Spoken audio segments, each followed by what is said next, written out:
თეთრი ფერი, ეს არის ჩვეულებრივი მარილი. ინესტება ხოლმე ეს კლდე, შიგნიდან სინესტე გამოდის, რომელსაც გამოაქვს მარილი და მე ეს სინესტე როცა შრება, მარილის კრისტალები ჩნდება და ესე დაგროვილი არის, იმიტომ ჩანს თეთრად. ეს მარილიდან გამომდინარეა? შიგნიდან არის გამოტანილი წყლისგან, კი. და წყალი გამოდის, სველდება ეს კლდე, მაგრამ ეს მუდმივად ხდება, ხო, სველდება, შრება. წყალი ქრება და კრისტალები რჩება. და ესე არის დაგროვილი. რა თქმა უნდა, თან ვარდება პერიოდულად, თორე აქ დიდი ფენა იქნებოდა სხვა შემთხვევაში. ისი თეთრი მარილია, ჩვეულებრივ მლაშია.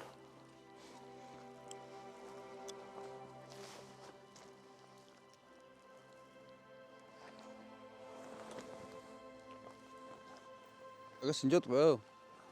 ეს ხევი გრძელდება კაი ხანს და რითია საინტერესო იცი? სადღაც 2 კილომეტრის მერე ხეობა იყოფა ორ ნაწილად და მარცხენაში თუ წახვა კიდე 1 კილომეტრს გაივლი დაახლოებით და იწყება მონაკვეთი, სადაც გავრცელებულია თურანულა, ესეთი ხეა, პოპულუს ევფრატიკა ლათინურად, რომელიც ბუნებრივად გავრცელებულია ევფრატის სანაპიროებზე. და საქართველოში აი მარტო მაგ მონაკვეთზეა დაახლოებით 100-ზე ნაკლები ინდივიდი, ზუსტად არ ვიცი რამდენია, მაგრამ დანარჩენი მთელ საქართველოში არსად არ არის. აი რატომღაც გადაწყვიტა რომ იმ ხეობაში იცხოვროს. არა და მეორე განშტოება ამ ხეობისაც ჩვენთვის ესე ვიზუალურად იდენტურია რა. რატომღაც მარცხენაში არის, მარჯვენაში არ არის.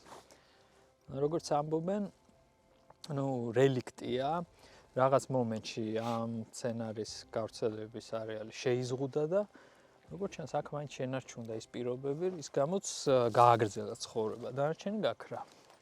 როგორ სიწყნარია? ანუ არ ფხმარის ზოგადად. ეგ არის კიდე ერთი დამახასიათებელი ვაშლო ეს რომ სულ ესეც სიწყნარე. ტელეფონი არ იჭერს, ინტერნეტი არ არის, არაფერი არ არის. ერთი თვითმფრინავი თუ გაგახსენებს რომ ეს სადაც ცივილიზაცია. სადაც ცივილიზაცია.